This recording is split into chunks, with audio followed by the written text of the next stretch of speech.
Today on Standing on the Shoulders of Giants, we've got Ehren Kret, the CTO of Signal. Um, Ehren and I worked together at AdMob, so I'm actually really excited to have him here on the podcast. It's going to be awesome. Good chat. Huge fan of Signal as well, which we will definitely get into. Ehren, give us a little bit more about your background. I mean, you're not originally from Austin. Not originally from Austin. I'm originally from Texas, though. I moved here, went to school here in Austin. Then I moved out to the San Francisco Bay Area and worked for Google. And then you and I met each other. I left Google and joined a company called AdMob, and that's where David and I first started working together. And let's see, then from there, Google bought it, so kind of ended up back at Google. Yep, kind of knew that was coming. Indeed. Well, almost not, but it did. Yeah. And then I left Google to go to Facebook a few years after that. Right. I left Facebook. I did my own startup for about a year, then joined WhatsApp, and then Facebook acquired WhatsApp, so I ended up back at Facebook. Yep.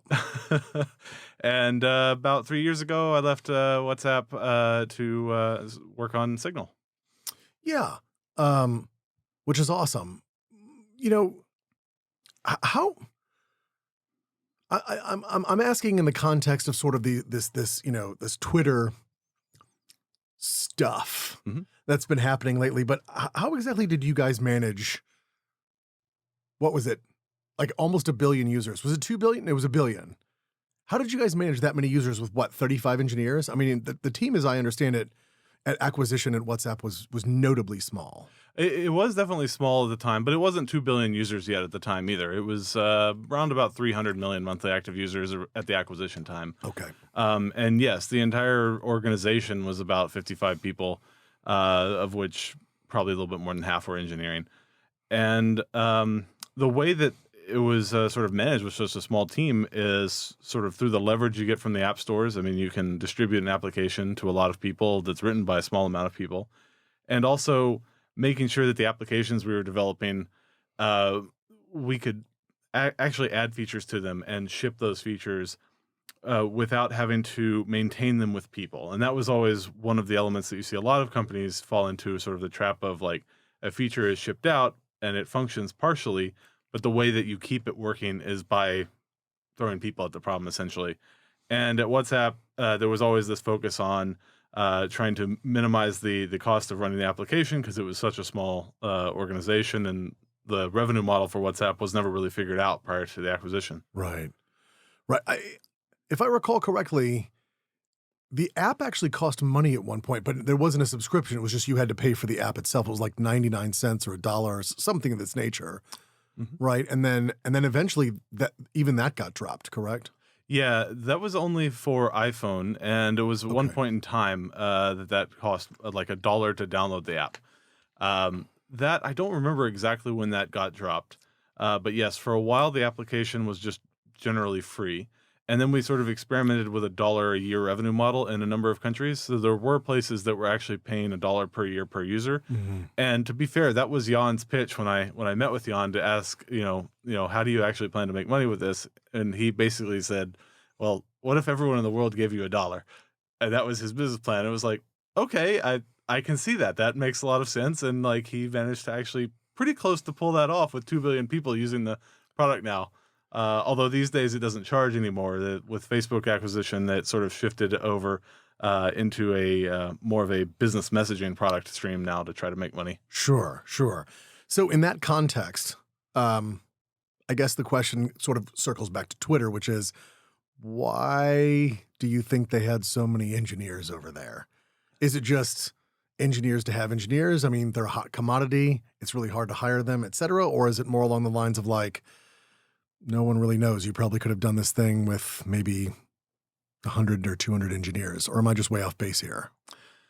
I think to some extent there has definitely been periods of time in the past in Silicon Valley where part of the hiring is because you might want to start some new project and you need engineers in your company. Right. And it takes a long time to build up the hiring pipelines to go find and hire them. So to some extent, there is a little bit of that, for lack of a better term, parking that goes on, which you're smiling at. So I don't know if you have a story on that.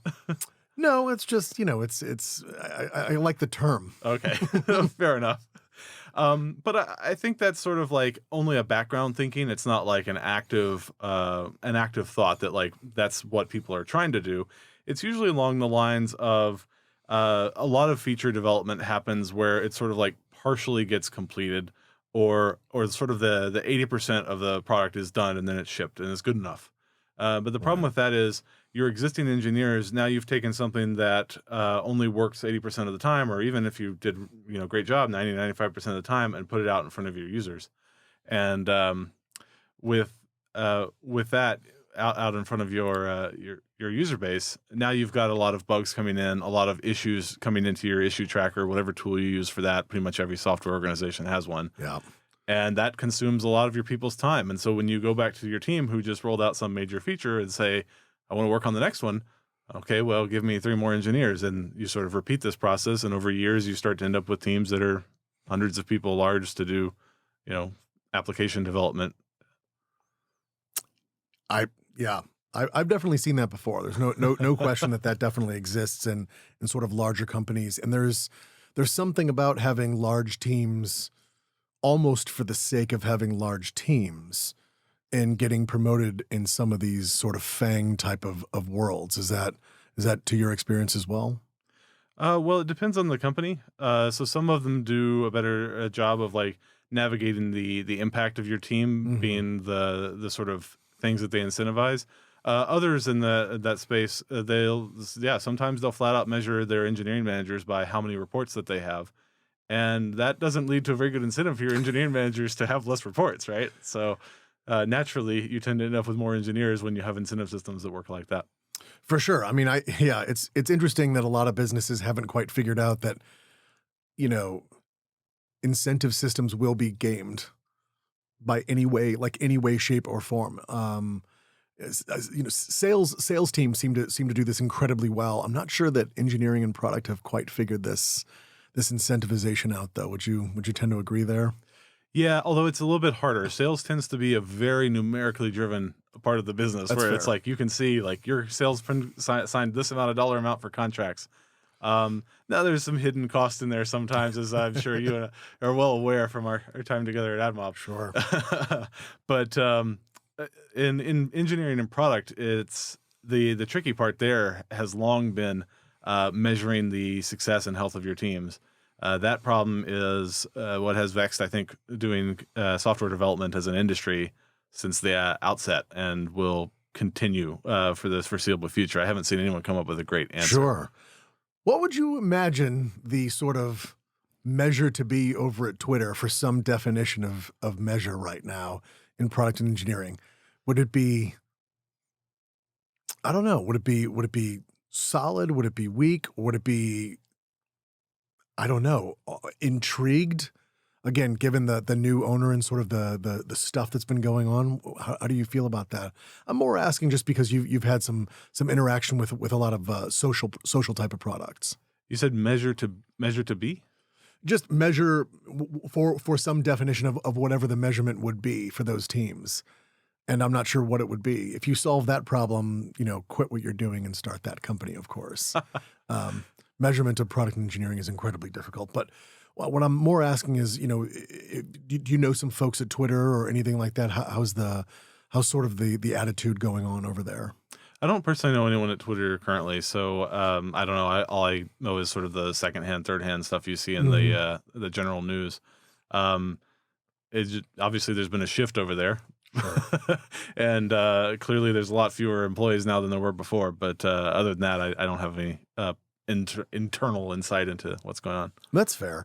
So it seems to me anyway, and I hope this isn't super leading, but to me it seems like Elon stepped in a bit of a quagmire here, and he didn't quite realize what owning a social product means. And as we have kind of spoken about before, it means content moderation for some definition of what content moderation is. And of course, the quagmire is, what is that definition? What does that look like, right? And so, um, you've had some experience with this. And for that matter, you've also kind of gone out of your way to not have experience with this, depending on how you look at it, right? Yeah. Specifically, like, well, we don't know what people send in the Signal application. We don't know what people send in WhatsApp, et cetera. And at the same time, there's been some other places where you've actually had some a foot in this. Why is this so difficult? What's hard about this? Well, you're looking at agreement between different groups of people for a global product about what is the acceptable range of discourse. You hear it discussed as the Overton window, right? Well, everyone's got a What's the Overton window? it's essentially the definition of like what is the acceptable range of topics to discuss for a given group of people. Hmm.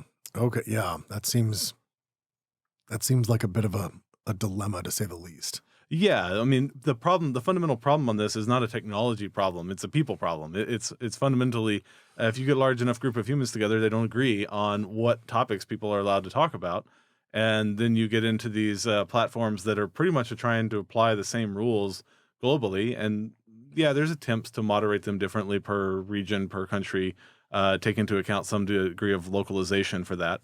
But they are based in the country they're based in. For example of Twitter, they're based in the United States and headquartered in San Francisco.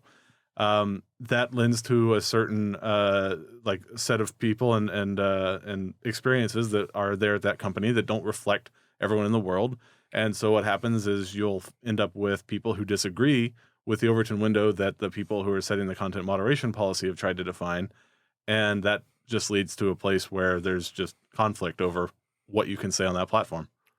That makes sense. Is there not a tech way out of this problem? Is this truly a human problem that's unsolvable?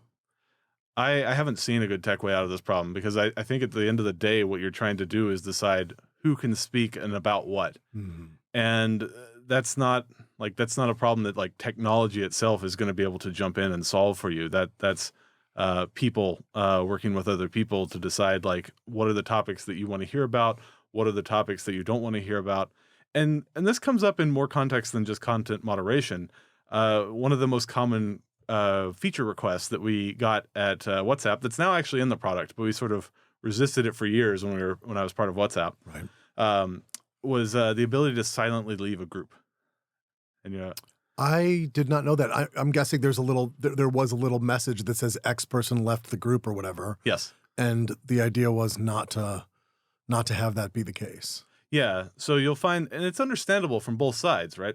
You have people who get added to groups who are like, I don't want to leave this group, which is a completely understandable feeling because, like, maybe it's your family group or some group of people that you don't want to like disassociate with, Right. but also you don't want to hear what they're usually talking about, and so you want to exit that group. And on the other side, there's the people who think they're messaging you and they're including you in the conversation. And so there's sort of a two-way street here where one party's like, well, I don't want them to know I'm not hearing them, but I don't want to hear them. And the other party is like, but I want to send them a message. And so how do you deal with the problem there of like whose desire is the one you serve? Because they're both valid, human interaction desires. And part of what you experience as a technology product is the recipient kind of wants to, in some ways, use your product to like ease the personal pain of like telling someone, I don't want to hear from you. Like they want your technology product to be like, oh, sorry, like it must have been a bug. It like dropped me out of the group. People want to like blame the technology rather than like have the hard conversation, which is a human and completely understandable point of view. But it's very hard to like build a reliable technology product like that when you're that then it looks like unreliable to the people who are sending messages, and so you're sort of put in this hard position to resolve. Right. Right. I see where you're going there. That's a tough dilemma. Especially on the product and engineering side, I can see why there's pretty strong resistance to that. Is there not an option there to just sort of, I don't know, maybe you're in the group, but it's completely muted or something of this nature? Like you don't get notifications. It doesn't necessarily show up at the top, but you didn't necessarily leave the group either? Yes, so that option was there, and that was actually implemented a long time, and still people wanted to like fully leave the group. Seeing the group like resort to the top or the messages come in at all was sort of like the behavior, even if you didn't notify, was still a not enough of an exit for a number of people who requested it. Not to go down a crazy path here, but did this start around 2016? I'm just guessing. I could be wrong. No, I think it predated that. Okay. Just checking. I'm guessing 2016 may have goosed it along a little, but okay, sounds good. What are some I mean, what are some of the tactics that people are taking these days in the content moderation world? Like you said, tech's not gonna solve this problem all the way, so clearly it's some sort of mix. And, as I, actually on a previous podcast, one of our topics was, the combination of human and AI is actually notably better than just humans or just AI. Specifically because AI is unbelievably. I believe we were talking about chess and Go, and it was that the AI makes perfect moves with chess, perfect, but it doesn't understand strategy very well. Mhm. But its tactics are better than any human. And so when you sort of group this together with humans who are thinking on the strategic level, along with the AI who's thinking on the tactical level, you end up with effectively unbeatable systems. Is there something like this? Is that sort of like, is that a tactic that could be used for content moderation, or is it being used? I haven't seen examples of that being used. I'm sure there are some attempts to use that, but they're probably fairly early in development, fairly nascent. Hmm. Especially if you've seen, over the past couple of months, the rise in popularity of like ChatGPT and things like that. Oh yeah, love that. Love ChatGPT. I'm fearful for all my marketing friends who generate content, and I'm like, you're either out of a job or your job just got instantaneously easy. The problem with those is that they don't actually understand the content of what they're spitting out. They've got statistical models that say this looks like something I would have seen somewhere on the internet, but it doesn't necessarily mean it's factually accurate, and it doesn't mean it understood what it said. And so you can even see this with something like ChatGPT or things like that. You can fairly, with a reasonable amount of like poking and prodding, get it to say something that's completely nonsensical, or sometimes you can just ask it a straight up question to get like a wrong answer, a very confidently wrong answer. But to be fair, it kind of learned from the internet, and that's some degrees the internet. I played with that early on. I did get an incorrect response. I believe I asked it what was the fastest marine mammal, and then it told me something that wasn't a mammal, and it was a fish, and I had to correct it, and it's like, you're right, it's actually this, and then it told me a bird, and I was like, that's not a mammal, and then eventually it got there, though. Like, I kept correcting it, but it eventually got there. It was like, you're right, this isn't a mammal, but here, and I was like, that's a bird, not a mammal. You're right, it's a bird. Anyway, but yeah, it's been an interesting technology. So I'd love to talk about Chat GPT, but before we jump in there, just one last on content moderation. Is what you're mostly seeing just, sort of rules based and then very, very much human interaction type of deal? Like a trust and safety type of team, et cetera? Oh, you mean the way things are generally working today in the industry? Today, Yeah. yeah. Yeah, so a lot of the organizations will have a dedicated team. Some of them use language like trust and safety team. Some of them use language like site integrity. Sure. And what they'll attempt to do is go through the site and apply some degree of like content moderation policies. But no matter how well you've written the policies, they're still open to enormous subjective decision making. Mhm. And it's very hard to do that at scale. Like, whose subjective decision making model are you going to use? And how do you give that to 20,000 contractors, as the case may be? If you remember some of the Facebook ramp up to the 2020 election, I believe it was, they talked about the number of contractors they were hiring to do content moderation. You can't very well like hand out judgment at scale. We just haven't seen a model for that yet, or seen anyone like really do that very successfully. I mean, Right. they can hand out sort of a rule book and try to tell people, if you see violations of these certain rules, take these actions.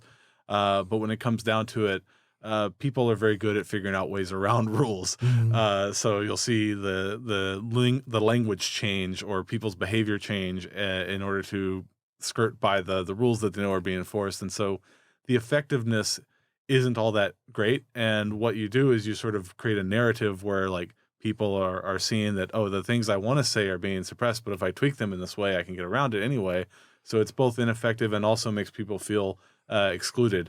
So you've kind of got a little bit of a painful like area there for both. That makes sense. Moving on to that Chat GPT that we were literally just talking about. I heard today, I think that Microsoft is doing something like a $10 billion investment, something of this nature. Did you hear about that? I saw something like that scroll by, but I must admit I haven't seen any details. I also didn't read the details. I'm totally guilty of just reading the headline, but either they're considering it or they already did it. I would argue it's probably a good idea. I'm pretty sure that they said that they were going to include it in Bing, like outright, no matter what, besides the investment. which ends up leading to, what do you think is next for sort of open AI and that realm, or for that matter, any of these things? Um, ChatGPT has some pretty strong content moderation built in. Like, I would say strong in the sense of it's pretty straightforward that it won't do certain things. There are ways around all of them, of course, if you're clever enough with your language, but they've definitely made an effort for those things. What do you think is next in sort of that NLP type of world, the natural language processing NLP and AI type of world like that? It's an interesting question because what you're looking at there is sort of a model that can respond to you in a way that sounds a lot more natural than so far what we've seen from any of our sort of query engines that are out there. Right. And so you'll see like organizations like Google are starting to take this as an actual like this is a like legitimate threat. I believe Sundar made a statement to that effect that they were sort of going to shift gears to focus on going after this potential threat. I heard it was like outright called a code red. I believe there's different color codes at Google. Yep. I don't know if you remember those, but I remember hearing about different couple of different ones. And I believe code red is like immediate threat to both business and strategy. Yeah. So I heard that was flashed pretty heavy. Yeah. So I could see why they want to go that particular route. I mean, it does look like in particular it's probably not an immediate threat, but it is something that's like medium to long term. It is an area where you do need to be concerned, especially given how much of the internet today exists to trick Google into showing it to you. So much of the internet is already written by bots. It sort of makes sense to start having bots that are trying to filter those bots out, which also already exists. But getting more effective with it, trying to read through these, a lot of articles you'll see these days on the web have been generated by a machine. They're not human written. So having another bot that just summarizes that bot's output is kind of a little bit of a getting kind of meta to a point where these days you might ask a machine a question and get back an answer that it inferred from the text of another machine. I could see that happening. Yeah. And so when we sort of go down this path, can you see different types of products coming out for this? Would this be something that, I don't know, the Signal Foundation would be interested in, or for that matter, you personally, would you like to see certain things come out of this world? I don't immediately see a scope for this within Signal, but I mean, it is definitely an interesting area. Yeah. I do think AI is probably going to be one of the hot areas going forward. Sure. But what it is actually going to like produce at a valuable to society product level, I think that still is still to be figured out. Like there's lots of people exploring this space, and there's lots of opportunities if you look at things where you're asking humans to make kind of routine judgment calls that aren't like strategic in nature. And so if you ask, well, what does that mean? Like what is a routine judgment call that's not strategic in nature? The easiest example of that would be self-driving cars, where you are making calls based on the immediate environment around your car and an overall like GPS map or something like that. Right. We have the GPS mapping technology. Obviously, people have been using this for 20 years plus at this point in their cars.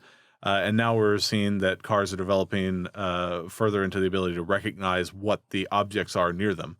And this is one of the classic problems in computing of like, show me a picture of a cat, pretty easy. Tell me that's a picture of the cat, very hard. Right. Just for the computer to understand what that is and provide context on that. And so you'll see those type of AIs, I think, coming out earliest, as opposed to strategic AIs that are making like very long-term planning decisions, just because those, to be honest, they rely on a lot of unknowns, and humans sort of fill in the unknowns in strategic planning with their intuition and experience. And that's something your machine can't necessarily do yet. It can throw a random dice and like pick a random value, but it's not necessarily going to be what you said. Like you mentioned earlier, mixing a human person doing the strategic direction with a machine doing the tactics of playing chess. Right. I haven't actually seen that story, but I could believe that makes a lot of sense. Yeah, definitely. Well, leading down this AI path, what are we looking at here? Are we looking at like a really, really great molding of AI to to human beings and going forward? I'm talking, much further out. Or are we looking at like, it's Terminator style and we're all screwed? There's a lot of there's a lot of question sort of around this, and I'm genuinely curious what your thoughts are there. I've heard, just to preface, I've heard both extremes from people literally in our field, actual computer scientists. I've heard both extremes. And then I've even heard people say, I have no freaking clue. Yeah. And those are literally direct AI researchers. They have absolutely no idea where it's going. They're like, I don't know. Right now, it's a bunch of linear algebra and some calculus. Yeah. So, I mean, that's what it is at a fundamental level. Like, pretty much all of the AI is different. Linear algebra and some calculus. It's different math. It's different mathematical models. Pretty much. And I've started to see a little bit of overuse of the term. I've seen things that we would have previously called like filters and other computer science terminology that meant like simpler algorithms that do some math. Yeah. People are starting to call them AI now. I'm like, that didn't used to be called AI 10 years ago. So there's a little bit of overuse of the term being thrown around. I would argue there's a lot of overuse, but yeah, you're right. Yeah, well, a lot. Yes, I would tend to agree. But if you're asking about like the AI apocalypse or the sort of Terminator style, I don't think we're in any imminent danger of that coming true. There's no evidence yet of like machines that have some sort of AIs that have some sort of grudge or experience or any kind of emotion. Now, there's the risk of sort of running afoul of, say, the trolley car problem. And this one is discussed. Okay, the trolley car problem. Hit me. Yeah. The trolley car problem is sort of a question of inaction.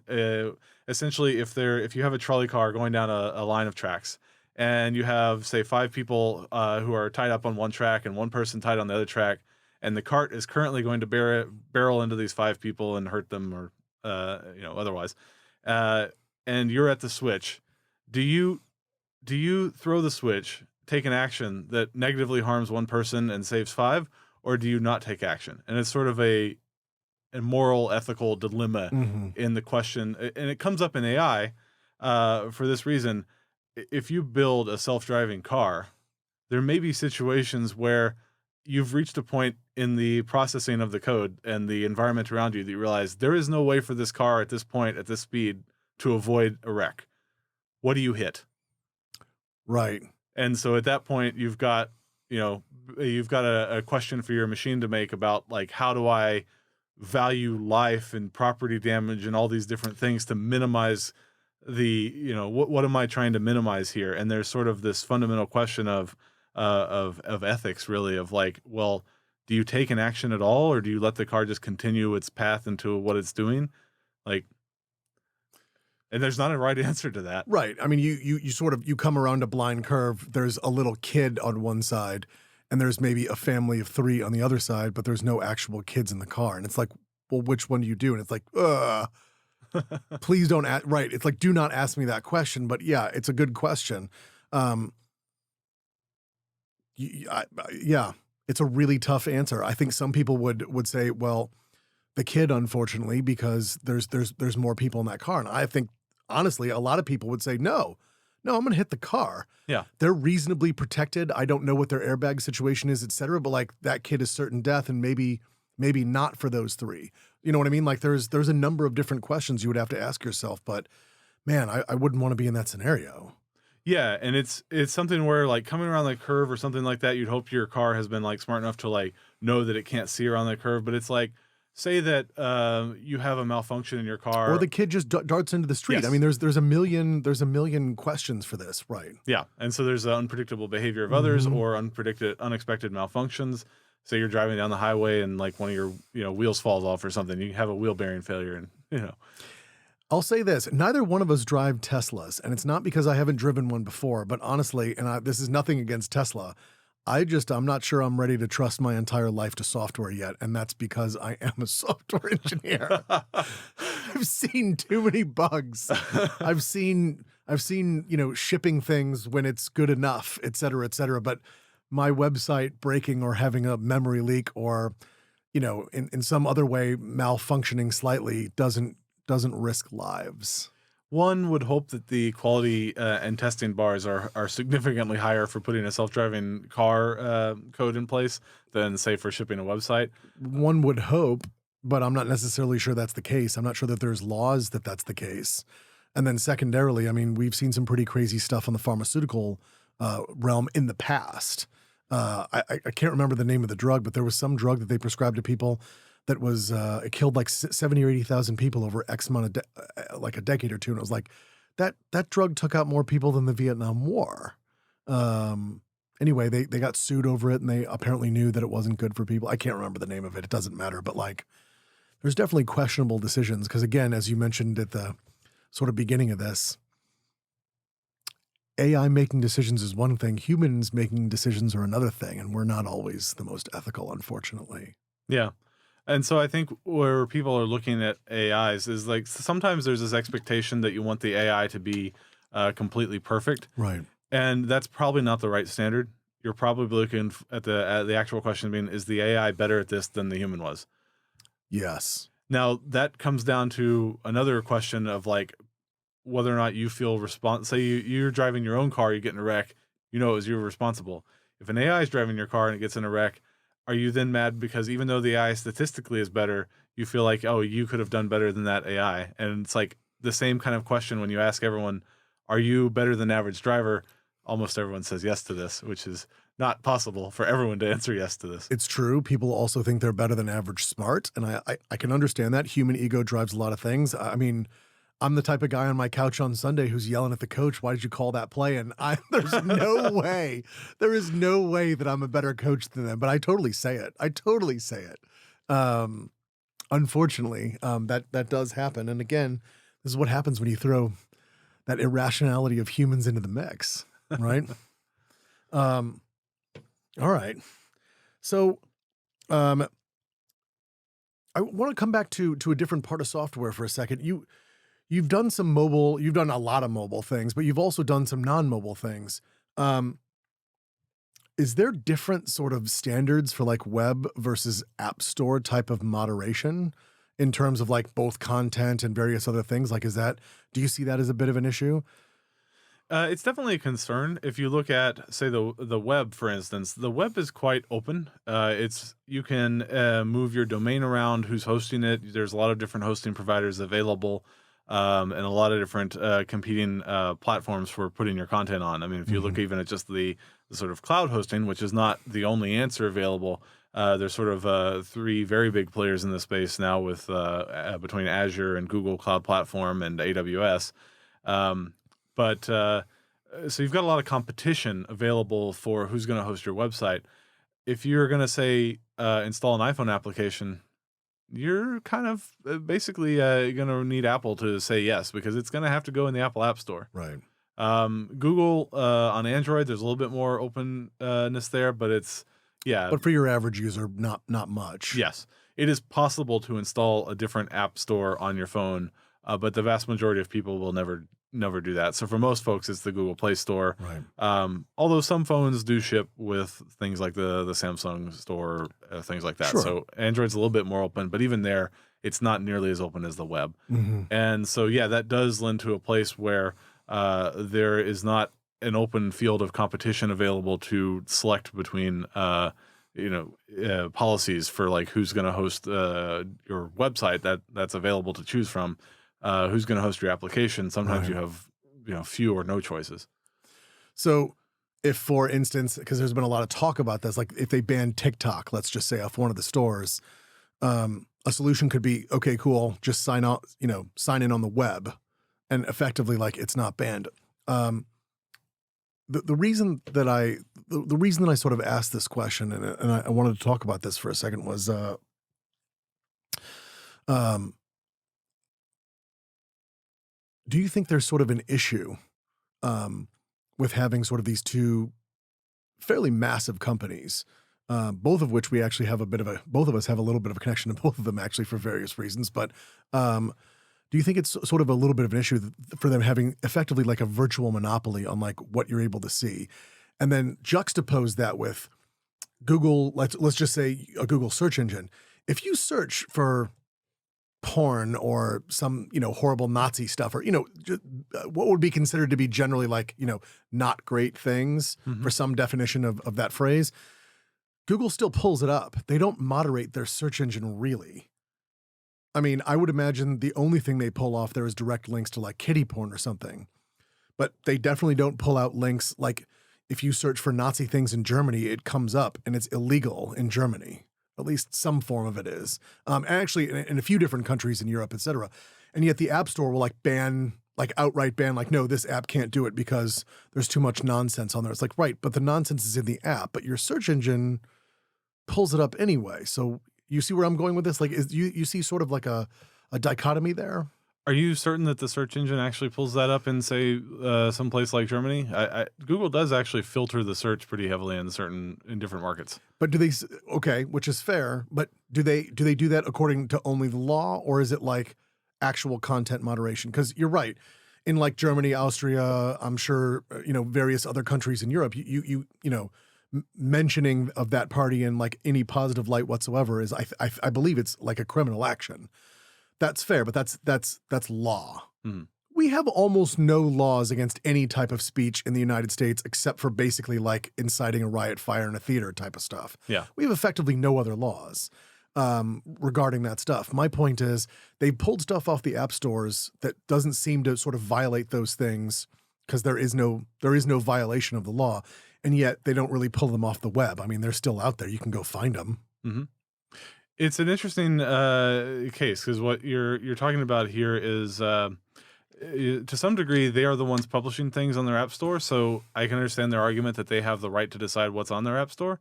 But it's also difficult in that in many cases they're more or less the one of the few or the only option for actually installing the application, and so there's sort of a split case here where you've got, yes, they shouldn't be forced to publish things as a business they don't want to publish, but also, okay, you can't say that like this platform that's got 1 billion users, I can't get an application on because that just locks too much competition out. It's Right. it's very very difficult for, say, an app developer who gets pulled out of one of these stores to like overcome that and get distribution to phones again. So yeah, there's not really a great answer here. It's a problem. Like it would be great if there was sort of more openness in the sense of like the way the web is open, with the way applications work. But there's also some degree of you do want someone like checking some of these applications because it's much like installing an application on your computer at home. Yeah. If you have a desktop, you don't want to run applications you don't trust on it. And for better or worse, the way that things have worked since we've moved into the mobile world, people tend to just sort of trust whatever applications they have access to on their device. And that shouldn't really be how you think about apps. You should think about them. This is running the software on your machine. It has Yeah. access to a lot of the things on your machine, whether that's your desktop at home or your phone in your pocket. And in many ways, your phone in your pocket is probably worse because your desktop at home doesn't have all the sensors attached to it that your phone does. Sure. Quite a few. As you were sort of speaking, it was reminding me of a big problem that we had a long time ago. You remember Napster, the sort of song sharing service? You know that they didn't actually host any songs, right? It was just a directory of songs that other people hosted on their machines, and yet they got effectively sued out of existence. Fanning was a good buddy of mine. And the issue that I sort of see with that is, doesn't that sort of mirror what Google does? I mean, it's just a directory of stuff that's not on their machines, it's on other people's machines. And so if you can make the case that you can end up censoring this Napster style, why not make the case for search engines? Yeah, I actually am not that familiar with the basis for why Napster was taken down. I'm familiar with the name and know that they were they did get sued out of existence, like you said. I believe it was just an RIAA issue. Yeah. Recording industry or whatever. Yeah. Did they the basis for that, did they actually lose those lawsuits, or was it just the expense of defending the lawsuits? brought them down. I think eventually it was I believe you gotta fact check me on this one, but I believe it was not only a defense, but it was effectively they didn't see any tenable way forward, so they ended up shutting down operations. I see. So that makes sense. And so yeah, Although ultimately Sean Parker got his revenge because he ended up investing in Spotify, and now it's doing pretty dang well. Okay, yeah. Shifting gears, FTX and Sam Bankman-Fried and the crypto nonsense that's been going on. Uh-huh. Let's hear your thoughts. We're both tech guys. I'd love to be able to hear someone who's actually in like much more of a security focused. I mean, crypto claims to be secure and all the rest of the stuff, even though the heists in this field have been the largest heists in history, literally billion-dollar heists that have never happened ever. Yeah. $100 million heists that have never happened ever. And these are like, on an almost monthly basis. It's getting effectively ridiculous, at least in my opinion. I'm not saying that there's not some good uses for it, but I don't know. They're few and far in between. What are your thoughts? Yeah, when I look at the sort of, you're talking about the Web3 phenomenon, where Web3 was kind of what everyone was labeling as all the distributed crypto systems that were coming out a couple of years ago. And I think there are a few of the technologies that are sort of salvageable from that Mm-hmm. I think are going to be useful. Looking at some of the blockchain technologies and the zero knowledge proofs and things that came out of that industry that I think will actually be quite interesting and have a lot of applications in the field of like privacy and secure communication. Mm-hmm. But in general, that there was definitely a frenzy in that space for the last couple of years. And I think for me, the peak of it that sticks in my mind was an article that came out at one point. I forget what the first letter stood for, but it was something that started with an S, cash and money. This guy literally made a coin he called Scam Coin and still managed to sell $3 million worth of it. I forget what the first letter was, but it was something S, cash and money, scam. It was literally named Scam Coin. And he made $3 million. I'm like, this is obviously sort of an excessive bubble and frenzy in this space. I can't remember which one it was. I want to say Litecoin, but I need to double check this as well. So don't take this as gospel for anybody listening. But yeah, I recall this also happening with one of the founders of a coin who ended up cashing out with literally several hundred million, and just being like, yeah, I sold everything. And they're like, well, why aren't you doing any more to promote it? He's like, because I already made my money. I don't know what you're talking about. Why would I do that? You guys go ahead. Feel free. It's still out there. It's still tradable, et cetera. But like, I'm good. Next.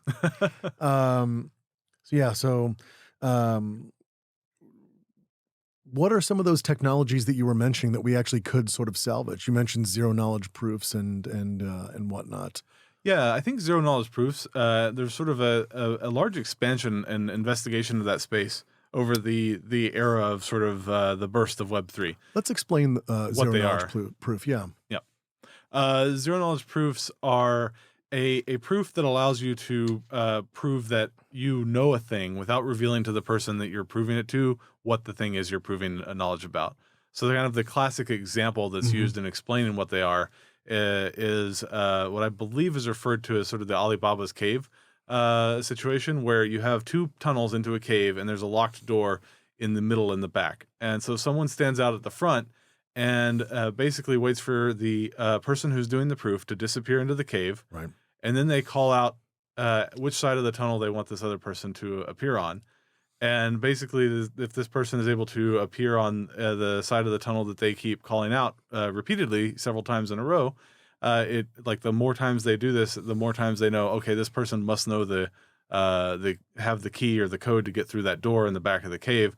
And so that's kind of the short summary of like how zero knowledge proofs work. Is they prove to some other person that the person who's issuing the proof knows something without telling that person what the thing is that they know. Okay. So you learn nothing other than I know the thing, but you don't learn what the thing is. Okay. And so how would we apply this to like something in computer science or, for an application or you mentioned it was salvageable. What would we salvage it for? Well, so for example, I can tell you what we use zero knowledge proofs for in Signal. Let's do it.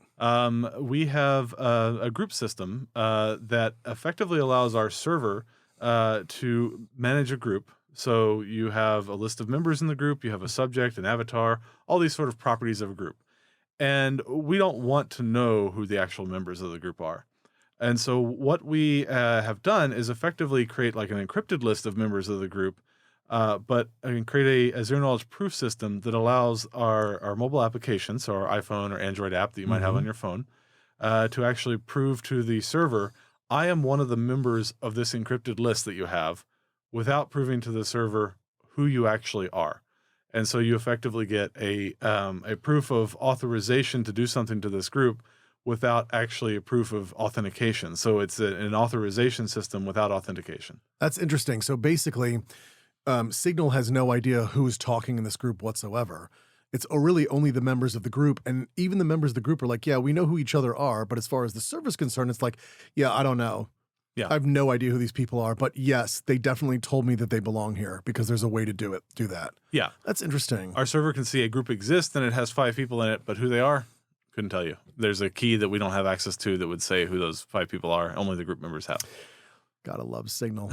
Definitely want to dig in more on that. And so, do you have any particular thoughts around the actual crypto, beyond the technology, like the actual folks involved in crypto, et cetera? Like, is it one big giant Ponzi scheme type of deal? Is it just, arbitrarily trading, math problems back and forth?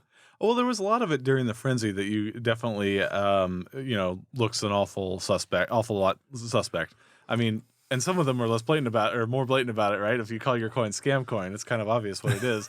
But if you look at some of the foundational technologies in there, if you look at, say, the Bitcoin blockchain or the Ethereum blockchain, both of those have very interesting properties in sort of creating a distributed consensus system where Bitcoin is effectively a proof of work model. Ethereum is, I believe, still proof of work and trying to transition over to proof of stake.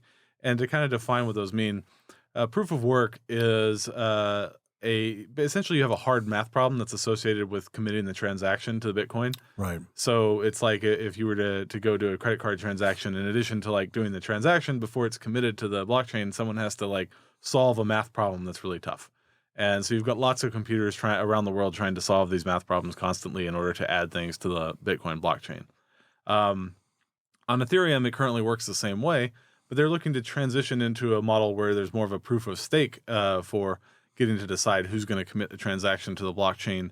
And that will sort of save energy. And that's one of the big constraints or big attacks, really, if you will, on how blockchains work today, is that a large portion of that work, a lot of electricity is being consumed for, to some degree, useless problems. Sure.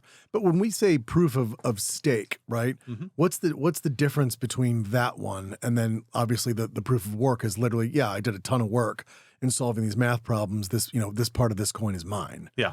What's the stake part? Proof of stake is effectively a proof that you have something to lose if you are to commit a fraudulent transaction into this chain. So usually it is a function of how many of the currency units of that chain that you own kind of decides, like, with a probability function of like who gets to commit to this chain. So there's a incentive to not screw it up because you effectively own part of it. You've got stake in the game. Yes, exactly. Okay. Proof of stake. Exactly. All right. I like it. Okay. And then has there been, I don't know if there's been any update on this, but I think they I mean, it's interesting what you sort of where you were going, but going back to the people, I mean, they let that guy out of jail, didn't they? Did they let Sam Bankman-Fried out of prison? I think he posted a $250 million bail. As I recall correctly, even when you post bail, it's not the full bail amount, but isn't it 10%, which is like 25 mil? Yet he claims he's broke. I saw some articles about that story that claimed it was the only bail that was actually posted, or the only collateral that was put up was like his parents' home in Palo Alto or something like that. but I only know the details of this from articles. I haven't Okay. seen it myself. Okay. Yeah, I mean, there's going to be some interesting stuff there. There's definitely going to be some interesting stuff there. I think wasn't his either current or former girlfriend. She was running some type of hedge fund alongside of this, some type of crypto hedge fund. That's my And understanding. then I think he was running FTX, and then she was running some sort of hedge fund that had a large stake or a large investment from FTX. mhm. And I think it was the insolvency of that hedge fund that sort of backtracked into the insolvency of FTX. But I'm not an expert on this. I've just seen the articles on it. Yikes. Okay. um, so this 3.0 internet, where are we going with this? Anywhere? I think what was happening in that space has largely quieted down. I still think there is a possible future for some of the technologies in that space. So, Sure. especially when they move to proof of stake, I think that eliminates one of the major concerns that people had about it. Where does it go from there? Um, Hard to say.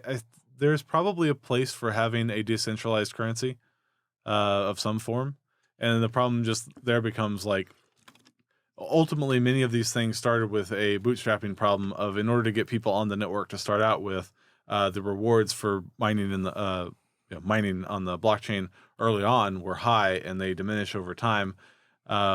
And many of those systems are actually set up to transition into a transaction fee model towards the tail end of their like give out free mining rewards portion Mhm. of their lifetime. So the long-term goal there kind of makes some sense, but ultimately getting there is going to be interesting.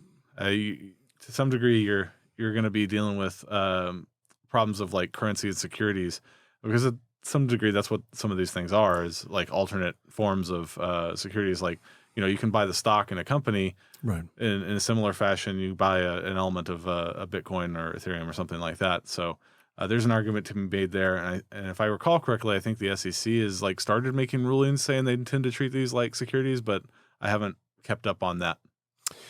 I'm not 100% about the SEC. I know if you Google cryptocurrency in the IRS, they tell you explicitly this is not currency. Mhm. Like like when you buy versus when you sell, if it goes up or down in value, et cetera, like you owe taxes. So that is not the case with actual currency. Okay, so you mentioned sort of them going to a transaction model. How is that different than what we have? I mean, that's what we do now, except for it's FDIC insured.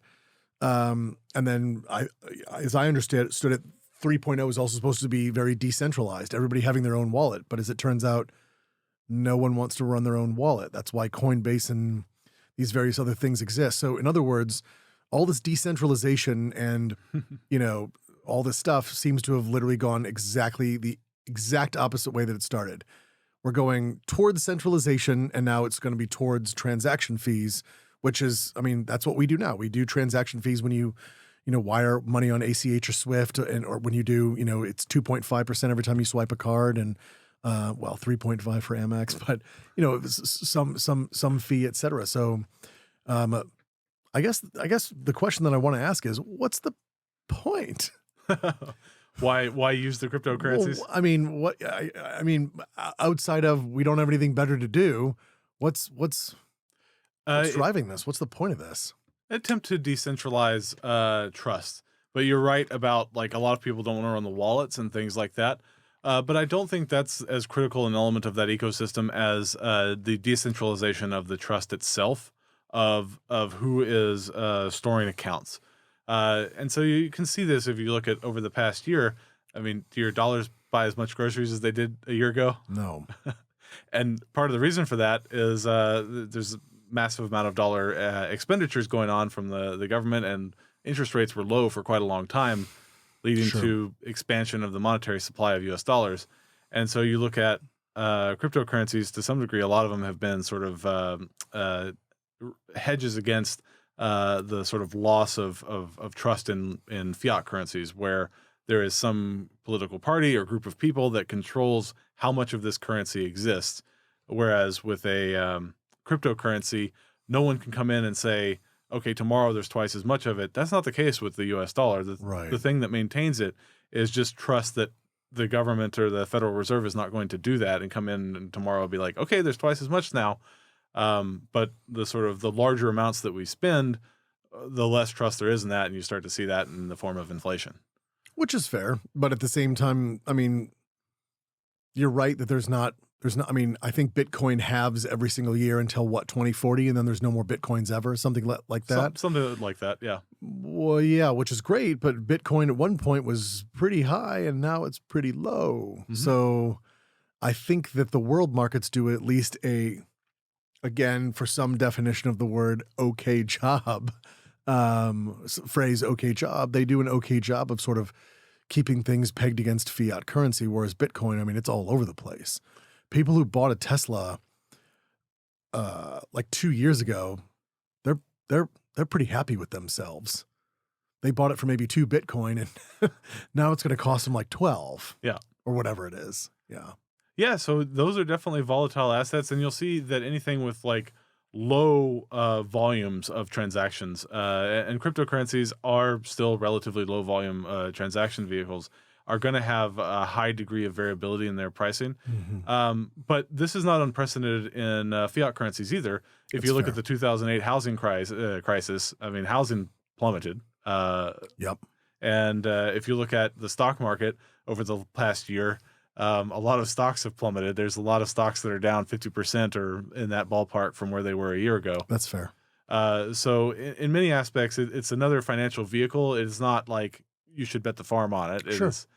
At the same time, it's a bit strange, right? I mean, basically, you're right. A lot of stocks are down, but the dollar is incredibly strong, even though it's not. Yes. It's incredibly strong overseas, but it's not particularly strong here. You're right. You're going to pay more for groceries today than last year. And yet at the same time, like, well, you're going to spend actually quite a bit less for groceries if you're converting your dollars from the dollars to pounds or especially euros. Mm-hmm.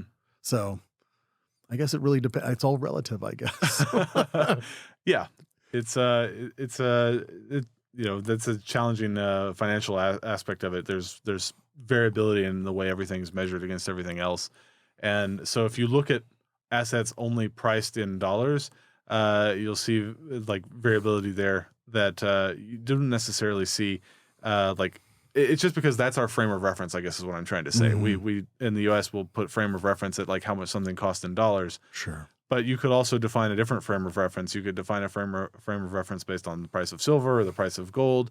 And to some extent, that's sort of what some of these cryptocurrencies feel like, is an attempt to replicate something like gold or silver, but without the ease of stealing it. I mean, if you fundamentally lock away a gold bar in a safe or something, someone can break into your house and take that pretty easily. Right. Whereas with the cryptocurrency, at least with the knowledge that we have today, it's pretty hard to reverse those keys. Yeah. I mean, it is with the knowledge that we have today. But of course, now I have to ask you about quantum computing, because then we end up in a pretty rough world. Indeed. So theoretically, I think there are back doors for these keys when you use a quantum computer, because it's just so unbelievably fast at math, right?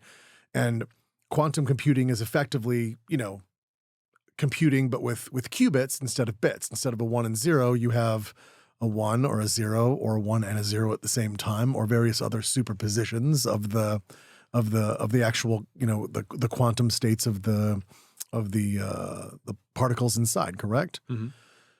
Why are those so much better at cracking these types of things? I mean, this has been a problem that's sort of security's been at least mindful of for at least a decade or two. Yeah. In the sense of it could theoretically render all encryption useless for all intents and purposes, and you could literally decrypt. You could end up literally reversing bitcoins and just about everything you can think of. Again, with the standard cryptography we currently use. So what makes these machines that much better at doing what would effectively be like heat death of the universe for any other computer to do? Yeah, they're not like that. It's not that they're faster at math per se. It's that the way they can compute answers is different. And it's different in a way that allows us to create new algorithms that you couldn't run on a classical machine in the same way, where you can entangle the qubits and the states between them in such a way that you can effectively cancel out all of the effectively waveforms of probability. You create these like probability distribution functions where at the end of all your logic gates, your qubits end up in a state where the most likely outcome is the answer to your math problem. And if you can come up with an algorithm that works that way, then your quantum computer can solve something that we've seen as exceptionally difficult in the sort of standard computing model, the von Neumann model that we've been kind of working with. Mm-hmm. And so it's the algorithm design itself. It's not necessarily the speed of the computer. It's literally you would almost have to say it's the architecture of the computer that allows you to create these algorithms that are just not possible with classical computing. Or even if they are, it's like, yeah, but again, time to solve is still heat death of universe as opposed to potentially seconds, minutes, hours. Yes. And so what you'll see there is lots of disagreement still on whether or not these things are even possible. We've got algorithms that work in theory, and in theory we can build machines that do them. But at an engineering level, building these machines and keeping them coherent is the fundamental problem, because you're talking about entangling things, bits that are you're starting to work down on a quantum scale here. And there's a lot of noise at that level, and so you Right. have a problem there of lots of noise gets in, and so your data gets corrupted by all this noise, and that problem you'll find massive disagreement in the industry about how soon that problem is going to be solved. You'll see some of the optimists saying it's coming in like 5 years. You'll see some of the pessimists saying it's never going to happen, and so there's a wide range of views about how far out that is. Where do you stand? Um, I know you're not an expert on quantum computing. Yeah. What are your thoughts? Well, for the longest time now, it's been one of those technologies that people have talked about in the same way for years, and all of a sudden, in the recent years, the soon estimates, where the optimists are thinking, have started to come in, and they've started to come in from beyond. They used to be like, oh, it's always 10 years out, and they started to come into 5 years out or 3 years out. And when you see people like moving their estimates into within 10 years, you start to think, okay, this is probably not going to actually happen in 5 years. Right. But there's a lot more belief that this is possible and buildable now. And so you have to sort of start to take that as a serious risk. Mm-hmm. I would argue that's probably a pretty good measure for our particular industry. Anytime anybody says 10 years or further, it's basically magic at that point, because we can never predict our industry a decade out. It's just not possible. But as soon as I agree with you, as soon as they start to come in, Yeah. and it's like, yeah, I mean, even 8 or 9, it's like, yeah, you're still basically 10. Yeah. I'm rounding you up. But when they start to say something like 7 or even 6, it's like, okay, there's definitely, like, you can see the horizon at this point. Something is there. Yeah. And so they've started to come in. So your thoughts is potentially inside of 10 years, again, from the optimist point of view. Yeah, I think that's a possibility. It still looks like the most likely outcome is probably further out than that, but the risk of it being sooner has certainly started to rise in my opinion, based on what I'm reading and what I've heard from folks. It's good stuff. Yep. All right. That'll be interesting. That'll certainly disrupt things, to say the bare minimum, although that's a bit of an overloaded word. So speaking of quantum computers, the last time we chatted, you literally hacked the Matrix as we were sitting there, and predicted something that hadn't happened yet, and it happened literally the next day. And I remember the article. It was in Quantum Magazine. I sent it to you the next day, and it literally was published at like 8 a.m. that morning, and we had talked that night. It was the craziest thing I've ever seen. You literally predicted something. You want to talk us through that a little bit? Sure. I was talking about quantum information tunneling. I believe you asked me the question sort of like if I could will any technology into existence, what would it be? And that's coming, so you can't use this answer. But yeah, let's hear this one. Yeah. So you ruled out teleportation, so I sort of cheated and went with, okay, well, you're not gonna let me teleport matter. I'm gonna teleport information. Sure. And so essentially answered quantum information tunneling, because what that allows you to do is entangle some basically some physical information, like physical state between two objects, and then take them far apart. And that would sort of give you the ultimate in secure tunnels. If there is no medium that your information is being transmitted over, it's not like there's a wire in between to tap and listen to what you're saying. There's not a radio transmission. It is effectively a quantum entanglement state jump from you edit this bit over here, that bit over there flips, and as far as we know, I'm not aware of a way that you can intercept that. And so, yeah, basically what you're talking about is sort of this principle in quantum physics, where if you're able to entangle a particle, right, or two particles, you're able to hold that entanglement, and you put one on literally one side of the known universe and one on the other side, the information is almost instantaneously transmitted, like way faster than light speed.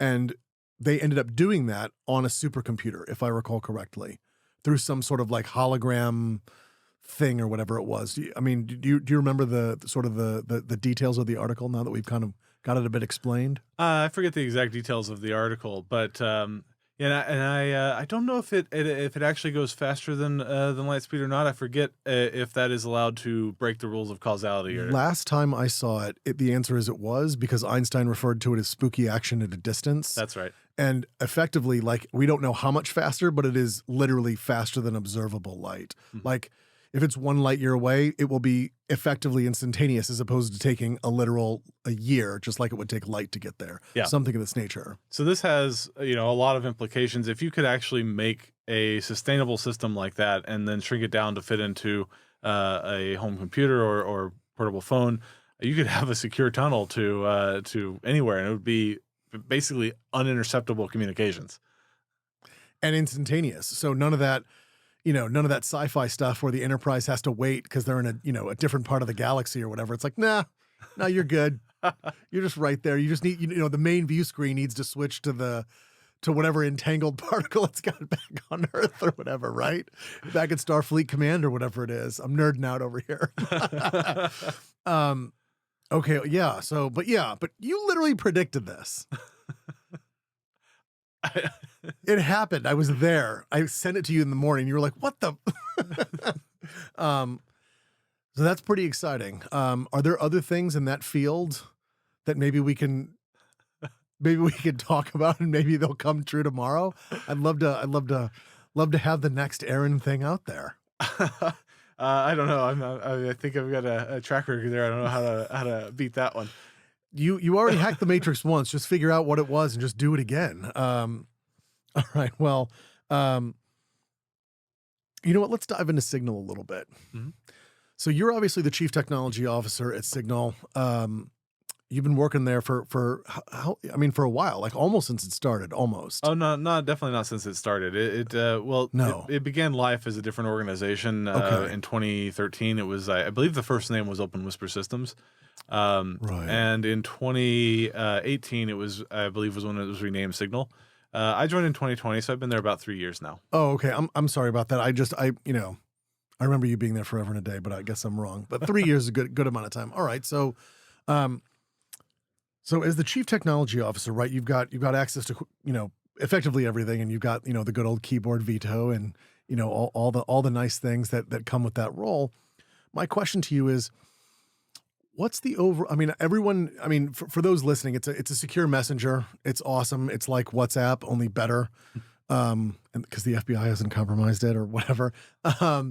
But basically, like, it's got video chat, it's got regular chat, it's got group messaging, it's got payments, if I recall correctly. And I have my donation badge on there.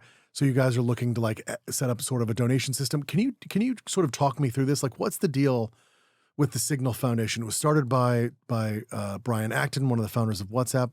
Talk me through this a bit. Like, where are we going with this? Yeah.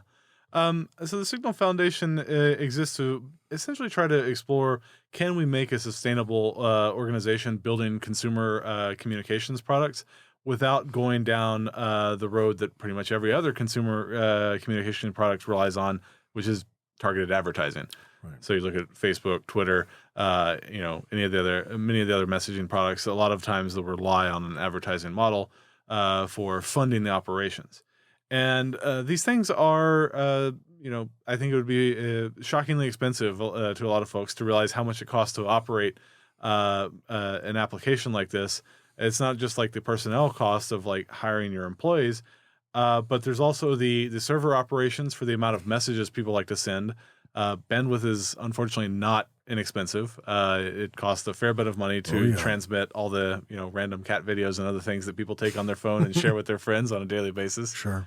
Um, and these things everyone sort of learned to think of them as free because they are free at point of use for the vast majority of people on the vast majority of sites because the advertisers are paying for that site to operate, and therefore the users are not being charged for it. But that effectively makes the user the product of the actual application rather than the application itself being the product. I think this is a revelation that a lot of people just started figuring out literally in the last year or two Mhm. was, yeah, if you don't pay, you are the product. Yes. Yeah. Your attention is the product that they're collecting, and there's sort of a misunderstanding to some degree about what it is actually that people are doing with the information about what you look at. Like you'll see this if you look at, for example, the congressional hearings where they were asking Mark Zuckerberg to testify.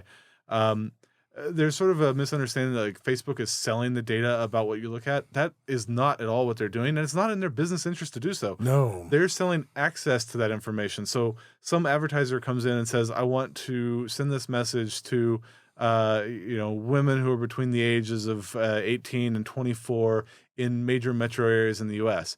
Facebook can help that message reach those people, but it's not about to turn around and tell you who they are because then you don't need Facebook anymore. So what they're doing is selling access to that targeting information. They're not selling the information itself.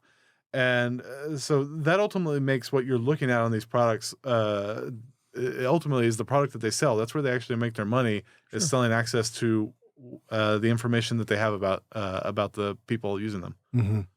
Well, which makes sense. Which makes sense. Yeah.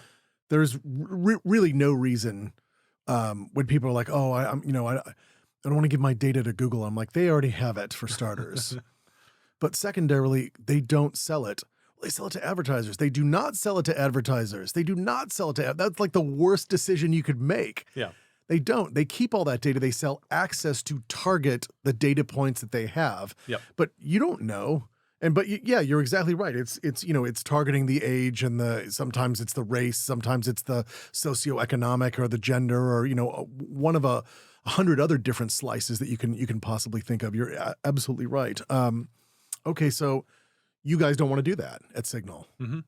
Yeah, we sort of view that as like a lot of consumer products. They'll start out with this like vision that you're going to be a pure consumer product, and then once you bring in that monetization aspect, so much of the product becomes focused on the monetization aspects of the product that the consumer aspects of it fall by the wayside.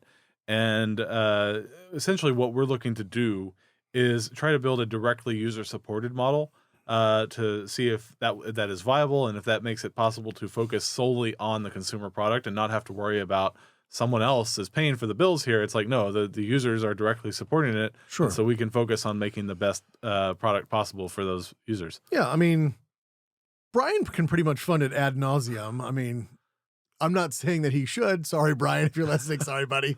I'm not saying that he should, but yeah, I mean, it's great that you sort of have a pretty solid backer. But like, I mean, I've donated to Signal, and the idea is basically like, do we have enough of a product here that people will actually say, hey, this is worth X amount, or I want to keep things going, right? Mm-hmm. Okay, so what's next? I mean, you didn't used to have video calling. You and I have video call before. It works freaking great.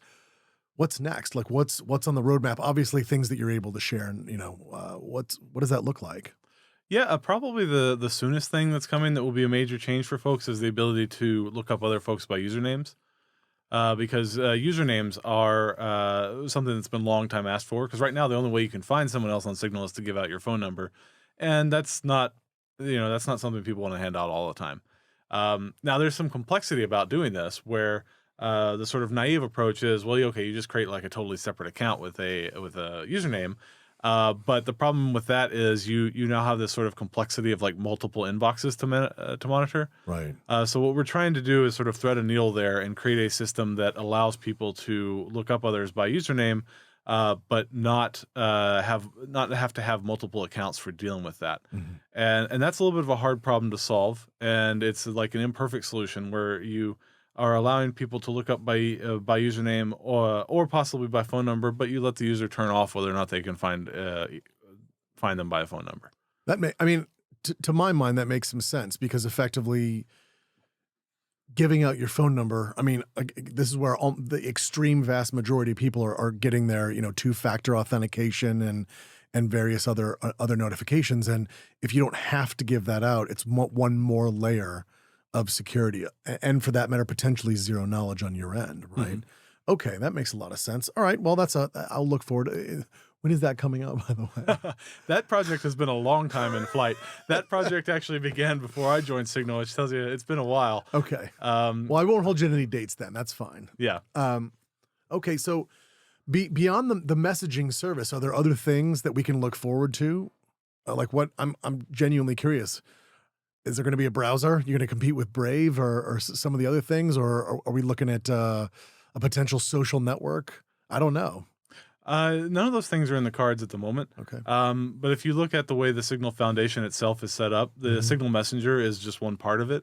And the ultimate thinking being that we can have a foundation that looks at consumer technologies in the long term for trying to make them user supported. But I think we want to get to a place where Signal Messenger itself is set up for the long term success before we look at anything else. So right now there's nothing else in the works, but we're set up for possibly doing that in the long term future.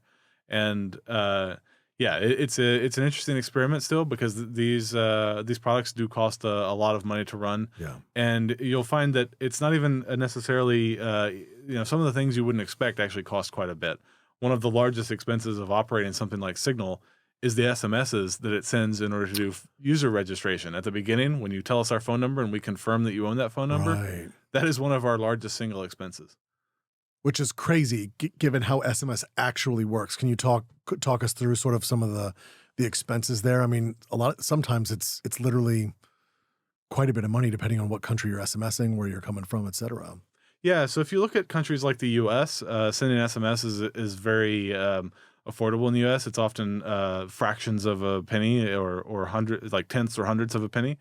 If you say go around the world to other countries, if I remember correctly, I believe Germany is something like 8 or 9 cents per SMS. And there's like 90, 100 million people in Germany. That's I mean, that's like real cash. Yes. So it doesn't seem like a lot when you're sending one, but when you're sending hundreds of thousands or millions, it adds up pretty quick. Right. And also you'll see like people get new phones, every 2, 3, 4 years, however often people get new phones, and you want to switch to a new phone, put Signal on a new phone. That's another SMS again. And so it's not a one-time cost at registration. It's a recurring cost that happens every time someone gets a new device. And as WhatsApp has taken over, like communications around the world, like WhatsApp has become so much of the communications that telcos are hurting from the loss of what was SMS revenue. Sure. And they're kind of figuring out that most SMSs these days are two-factor auth codes and OTP codes and like various technology companies verifying phone numbers. They're seeing this and they're like, okay, we're going to turn the price dial up. And so these are not getting less expensive, as is the case with most data over time. You'd think, 6-digit number, that should be pretty cheap to transmit, like almost nothing. But these days, SMS have got to the price point where I believe there was some like kind of somewhat satirical, but also truthful analysis done that it's like, it's cheaper to like send data to Mars to the Mars rover than it is to send SMSs to certain countries. Sending data to the Mars rover sounds expensive, but I believe you. I especially at scale. Yeah. Yikes. Yeah. So it's really kind of shocking, some of these things, how much they cost. Still having to deal with that that ancient tech. I mean, when did SMS come out? 90s, right? Was it before then or was it 90s? It's I don't remember if you could send a text in the 80s. It's kind of a hack on the SMS, on the way cell phones check in with their towers, and that's why it's got the 140 character limit. Right. because the way that cell phones just sort of check in with their towers, there was some reserved space in that protocol, the handshake definition that the cell phones have, and that's SMS was added as like, oh, we can sell this like add-on Yeah. feature that sits in this empty space in this check-in between the phone and the tower. Yikes.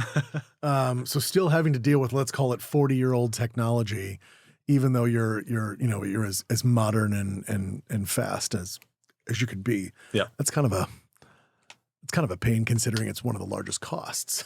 indeed. All right. Well, continuing sort of on our tech journey here. What caused you to want to go over to Signal? Yeah, there was a number of blog posts that came out in the 2017, 2018, 2019 timeframe from Signal that I thought were very interesting of the problem Signal was working on and the problems it was focused on. At WhatsApp, we had worked with the founder of Signal, Moxie, to bring encryption into WhatsApp, and so I'd worked pretty closely with him there, and so I knew him, worked with him, and I felt like we got to a place where okay, we encrypted the product, but there was more we could do, and it wasn't something we were necessarily investing in anymore at that point. When you were at WhatsApp at Facebook? Yes. Okay. And so when I saw Signal moving forward with like their private group system, which we discussed a little bit earlier about Right. how zero knowledge proofs play into our group system, and there were a few other articles that came out about sort of using trusted execution environments to provide like basically taking a pin and turning it into something a higher entropy, which is kind of term meaning the amount of data that packed in. So if you've got a 6-digit pin, there's only one of a million possible values there. Sure. That's way too small to use to unlock something that's encrypted. You need something that's got just an enormous number of values, and 1 out of a million is not nearly high enough. Right. So there was sort of an interesting article that Signal put out about how they were using a trusted execution environment from Intel to do that. And yeah, basically seeing some of these articles, thinking those are interesting problems, and also having experience like working with the people at Signal in the past, it was sort of a combination of factors that I decided to join. That's good. Speaking of the founder of Signal, Moxie, did you ever actually play rock, paper, scissors with him? Because I hear that this is not a good thing to do. Supposedly he's like world class at this, and that there's an actual method to this madness. If you learned that where I did, I also learned that from the Joe Rogan podcast. Oh, me too. I have not. I have not played rock, paper, scissors with him, and that was the first time I've heard that story. But that is what he claimed on there, so that was an amusing one. I wonder if it's true. I couldn't say. He claims he'll only play it for like high stakes. So Yeah, if I recall correctly, he tried to bet Joe that he was gonna. He tried to bet Joe that he could pick the lineup for the next week, and Joe was like, "Yeah, zero chance, zero chance." I think Joe told him there was nothing he had that was worth that. Yeah. Probably a wise decision on Joe's part on that one. And so at present, I think Brian has come back and been sort of CEOing things, et cetera, which is great. Good. I'm glad to hear Signal's doing well. How are you enjoying being back in Austin, by the way? It's great. I mean, I moved back here about the same time I joined Signal, so I was happy to return back to Austin. I mean, I went to school here, and I'd been out in the Bay Area since then, so I was happy to return. Yeah, the Bay Area is I'll just use the word interesting place. Well, it's one of the things you always hear about Austin is how bad the traffic is. But after you've lived out in the San Francisco Bay Area, you're like, Austin traffic is not that bad. I mean, Mopac can get pretty jammed, but it's not like 101 in the morning in the San Francisco Bay Area. Having lived in the Bay Area and LA and Jakarta, Indonesia, Austin traffic is nothing. Nothing. Zero. I could drive literally home backwards in this traffic. It's not an issue. I remember being like stuck for like 3 and 4 and 5 hours in Jakarta traffic. Yeah. Some monster stuff. Couple hours in LA. Have you ever been to Sao Paulo? No, I've been to Rio, but not Sao Paulo. Is it rough down there? Sao Paulo is probably the worst traffic I've ever seen. I was in a car there. We took about an hour to go 3 miles. It was like at this point, like Whoa. walking would be almost be faster. Way faster. Well, you had luggage, so we're going to the airport, but still. I don't know. I mean, did it roll? Because yeah. All right. And then um is it sort of surreal to move back to Austin? I mean, you went to college. You went to UT. Mhm. How come? Nice. So is it sort of surreal to move back here after going to college when you did? I mean, as I understand it, the town is completely different. I mean, I moved here in like early 2019, so I visited here when I was in '96. So way back, and the city is I don't recognize it at all. Mhm. But when you went to colleges, I mean, and that was only for like a month or two. But I mean, you were here 4 years, right? Yeah. Is it completely different? Um, in some aspects, yes, and some no. I mean, the city is largely laid out the same. Things are kind of generally where people live, where they commute to, are somewhat the same. But there's been a lot of development in the last 15 years or so since I went to university here. For example, when I was in university up on the north side of Austin, where the Domain is now, is kind of built up second downtown almost for Austin.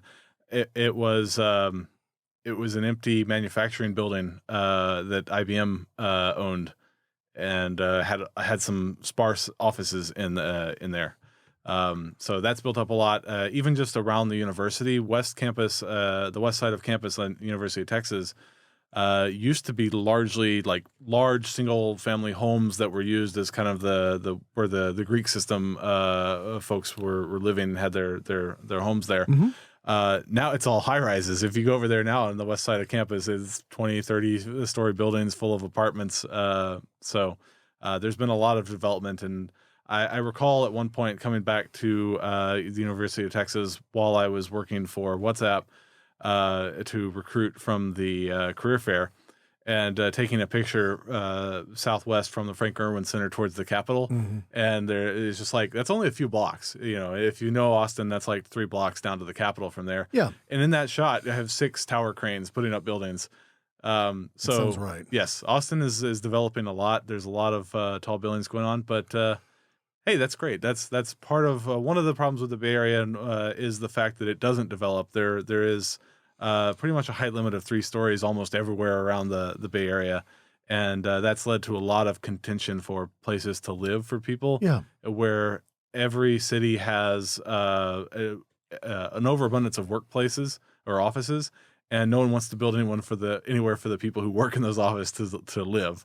So it's great to see like places being built to live in Austin, even though unfortunately Austin has not escaped the rise of cost of living with regard to the Sure. rents have gone up a fair bit too.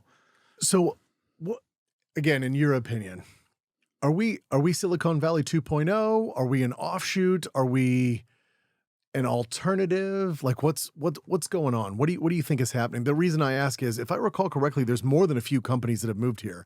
Didn't Oracle move here? I don't know. I think Oracle might have moved here. I know Tesla did. Mhm. But yeah, there's more than a few Bay Area companies who actually got out of there and ended up moving here. And people are loving. I mean, there's no state tax, et cetera. What's your feeling? Like, are we sort of like Silicon Valley evolved, or for that matter, maybe de-evolved, depending on how you look at it? Like, what does it look like from your perspective? Yeah, I think there's sort of a growing industry here. Like the industry's moving here, parts of it are certainly moving here. And to some degree, that's been going on in bits and pieces for a long time. And that's Mhm. part of why over the past 10, 15 years, there's been so much development.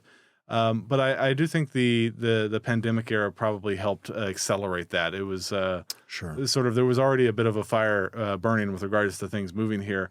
and then that was basically gasoline dumped on that fire. It helped a lot for, say, a company like a Tesla. I mean, part of the reason he moved here is because there was so much pressure to keep the NUMMI plant in Fremont closed, that was making their vehicles, and they're an automobile company. If you close down their manufacturing plant, they've got no business. So yeah, I think that was part of the incentive for him moving here, and I think there were other businesses that likely made similar calls. Especially when you consider, I guess, yeah, I didn't really think about that for the automobile business, but I guess when you consider that he effectively has no inventory, like every car he builds has been sold, all of them. So yeah, a shutdown is literally, no, we're shut all the way down. We're not making anything. Yeah. Okay. And if you remember the articles at the time, he got in kind of a pretty public fight with some government official in the Bay Area. I forget which one.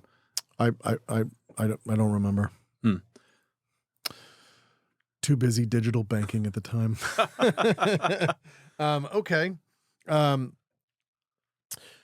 So before I ask you before I ask you the ultimate question, before that, do you want to tell our listeners, like, is there any way to find you? Like, do you know what your Signal username would be if they ever want to message, or like, are you active on anything like, LinkedIn or Twitter or whatever it is that you'd like people to follow?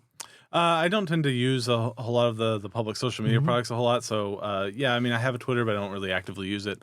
I would probably, the easiest way to reach out to me is basically my first name at signal.org is an email. Awesome. Yeah. But yeah, I mean, even beyond that, obviously, you could just say, yeah, just signal.org in general. Just go there, download the app, etc. Exactly. Okay. The ultimate question, of course, is this. And you already did this once for us, so I'm hoping you can hack the matrix and create something in reality again. And that would be, if you could will a technology into existence, right? And again, remove your engineer brain from this question, because you're allowed to just wave a wand and it exists. So let's ignore some complexities of what it would take to build. And you can't say teleportation. I already know where you're going. What would it be? Any technology at all, you say? Yeah. Well, let's see. Last time we talked about this, I sort of went with the quantum tunneling thing that we talked about earlier. That you willed into existence. So nice work. I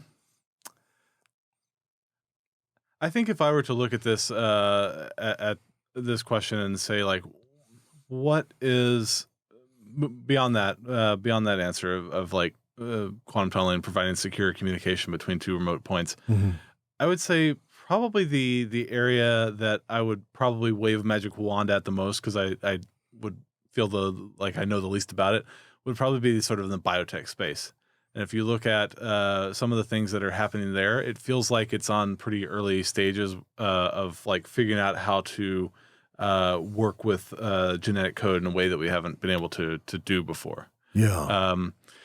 And so if I were to just wave a magic wand at this and say, like, whatever you could come up with, I would say that you probably want something that is more efficient at editing the code of life, the genome, if you will, than, say, CRISPR. I think CRISPR is sort of the best technology that exists for that today. If you could come up with a way to edit it in the same way that we sort of edit source code for computers, that would be a pretty powerful tool, and I think would unlock a lot of.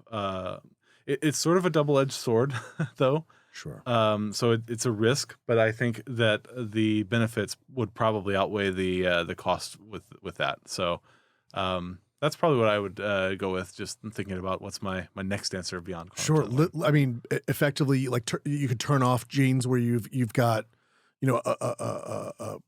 a predisposition to cancer, or something of this nature, right? Or if you could do targeted editing of certain cells, I mean, you could go in and like turn off the cancer. I mean, right. What you're looking at with things like cancer is like cells that are replicating beyond where the amount that they're supposed to, due to some sort of damage in their internal mechanisms. Right. Yeah. That's actually I love that answer, by the way. That might be my answer now. Oh, really? That's okay. Pretty damn good one. What was your answer before? Now I want to know. Oh, mine's teleportation. I get to cheat. You don't. You get to choose teleportation. Okay. I get to cheat. You don't. But yeah, no, that's a really good one. I don't really know a lot about CRISPR. Hmm. It's interesting. I wouldn't say that I know a whole lot about it either, other than I've seen some articles talking about it, and Same. That's really it. I believe, if I remember correctly, I believe it was like a bit of protein harvested from a virus, I believe, Mm. and it actually allows you to like pattern target certain segments of DNA and have this thing go along the chain of DNA until it finds this pattern and actually cut it there, put in a replacement, and move on. It's sort of like a patching tool. Whoa. And so that's been kind of an interesting thing to hear about. It's been a number of years now since that came along, but Yeah. it sounded like it was going to unlock a lot of possibilities.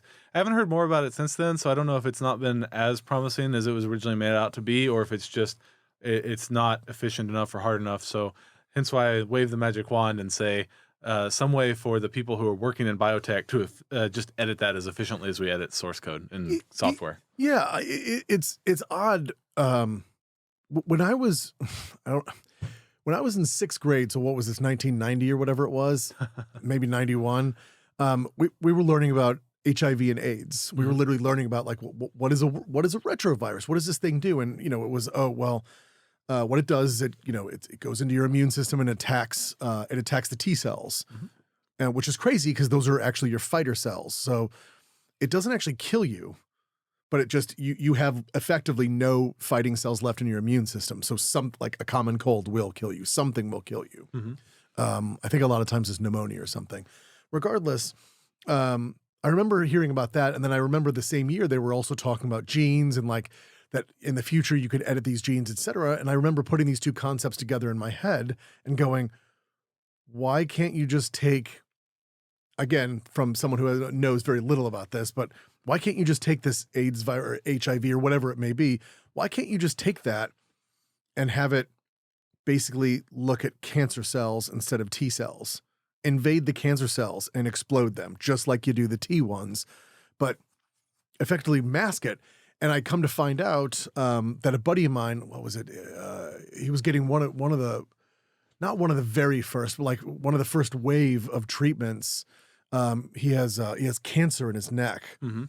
and he's getting literally antiretroviral treatments, or not, maybe not. It's not anti, it's retroviral treatments where he effectively gets injected with a retrovirus, and it directly targets the cancer cells. I believe he went from like you've got 3 years to like you've now. I think he has now 25 years. Wow. Right, crazy. Yeah. Like really crazy. I think it's inoperable, et cetera. But like whatever type this is, apparently responds extraordinarily well to this retrovirus treatment that they've got going on now. So it'd be really interesting to see what what CRISPR could do and how it could do that. Yeah. Such that it would be like, yeah, I mean, could we just do this for everybody so that everybody gets like a targeted thing that would target whatever is in their body and just, annihilate it type of deal? Well, as I understand, that's the hard part is the targeting because Really? cancer, at least the kind of cancer that grows and becomes a threat to you, Mm-hmm. it's you. Like those Yeah. cells are your cells, and so how do you target them without also targeting the normal like healthy tissue? And that's the hard part. You have to find something about them that you can target, and then build something at like the molecular level that targets that.